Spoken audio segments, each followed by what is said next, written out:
early on that we needed to settle the food problem, because if you can grow food, it's empowering, it's powerful. In fact, I would say growing food is one of the most dangerous occupations on the face of this earth, because you are in danger of becoming free.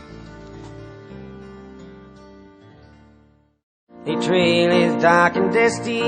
The road is kind of rough. It was started back there when, the hippie movement, I was part of that. I had a transformation back then. I think the defining moment had something to do with the Vietnam War. That generation that I was part of was graduating from college, and they were being subject to the draft. The war ended the fun times for me, and I had to be serious about things. And then I found myself thinking, hey, wait a minute, there's different ideas, there's alternatives to think about. And so I put on the brakes and backtracked and said, what can I do that I really want to do, that I really need to do? I started asking questions about, hey, what are we here for, and what do we put on this earth to do? And asking questions, I guess that's a dangerous thing.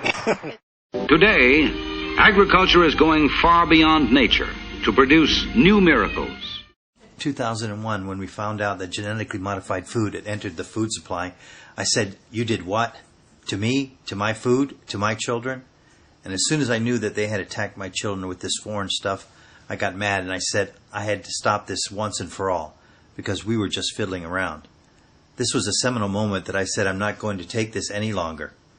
I knew I couldn't do much about the air we breathe and the water we drink, but when it came to putting this alien food into my children's mouth, I wasn't going to let that happen. So I said we are going to grow as much food as we can here.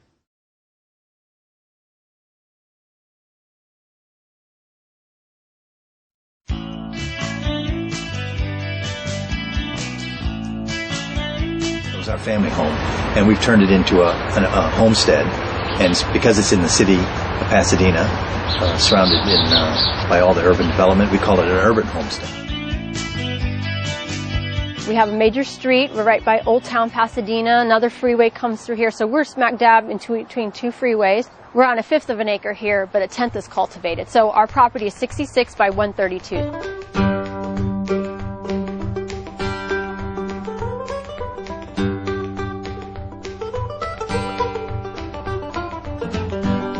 This is my front yard, and this was my first area where I decided to take a stand here and plant something useful for the front yard instead of grass. I said that grass was costing me too much money and water, too much time. It would never look that good, and I decided to make some changes. My lawn fell victim to 6 inches of mulch. Okay, you see that? Can you tell any difference? A lot of people start looking at how we're growing food. It's because we grow 6,000 pounds of fruits and vegetables a year on 1/10 of an acre of cultivated land. You have to rethink the possible. We're showing them that you can start where you are and do something different.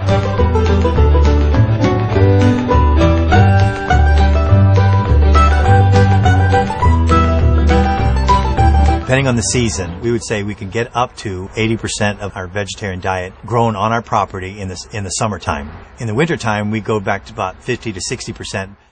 Literally living off their land means the Gervais get the freshest ingredients possible, even when Mother Nature repeats herself. There was one time that was the soup we had for, I think it was six meals in a row, and I called it the 007 soup because it never died. It was just kept coming back and coming back. I mean, there's nothing wrong with the soup. Gardening is something people should love to do. It's not a chore, and it's beneficial because you get some reward from it.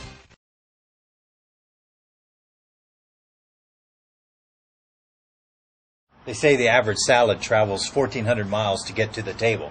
We chose to go a step backwards. Our salad travels 40 feet to our table, many steps backwards. Have you ever looked at your yard and wished that you could do something else with the space? Well, one Southern California family has, and it is amazing. KCAL9 anchor Ann Martin has more. There's something different about the Gervais family home in Pasadena. The traditional green lawn has been replaced by a thriving organic garden. We're blessed with Southern California weather, so we can grow almost all year round. So why not take advantage of it? Jules Gervais and his family take advantage of every square inch. This is beautiful arugula here. Yeah. Do you mind if I just Sure, you can help yourself. Yeah. So it's all organic? I can just eat it. Yeah, that's right. Nothing's on there. Oh, really good. Here comes lunch. How beautiful is that? All right. Isn't this wonderful? Sitting outside with a beautiful salad we picked ourselves. This is wonderful. And, picking it right then. So what was it, picked half hour ago? Mm-hmm. So you had... The delicious taste of this salad is all the argument that you would ever need to grow your own variety of vegetables in your backyard. It's so good. It's really wonderful, Jules.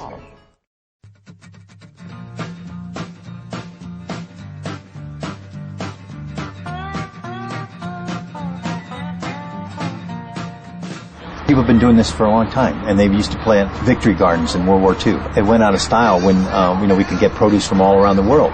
But now we have to ask ourselves the question: do we want to get produce from all around the world? Do we want to get produce out of season? Do we want to have corn when corn does not grow in your local area?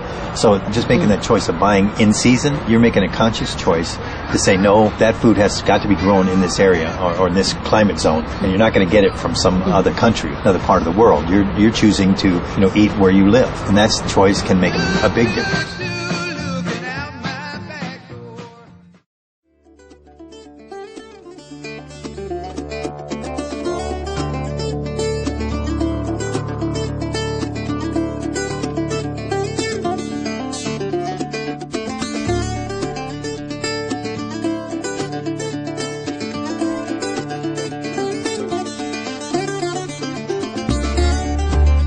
See, but we just picked those today. It's almost like his own garden. It doesn't go through any handling, extra handling, or go through the market, and they bring it back. It just goes straight.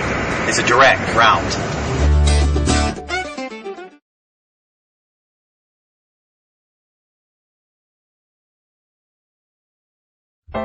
Got a package full of wishes. Get rid of negativity. We are all plagued by doubts. When I first started this, I didn't believe I could do it. So you have to take a risk. You have to go out on a limb, and you have to say, maybe I should try something that I've never done before, and just stop being negative and try to do something positive. What kind of world do you want? Turning it around and saying you can do something is a start. We all have to make it. Start at the start, build a masterpiece. Don't look for others to change. You start by changing yourself. The government can't do it. The corporations won't do it. So what we have to do is we look to ourselves and point the finger straight back at ourselves and say, what can I do? Because change begins with you. History starts now.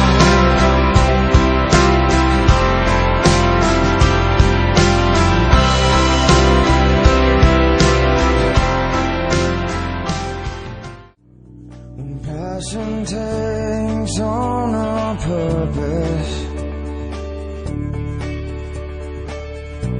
When searching ones embrace the light,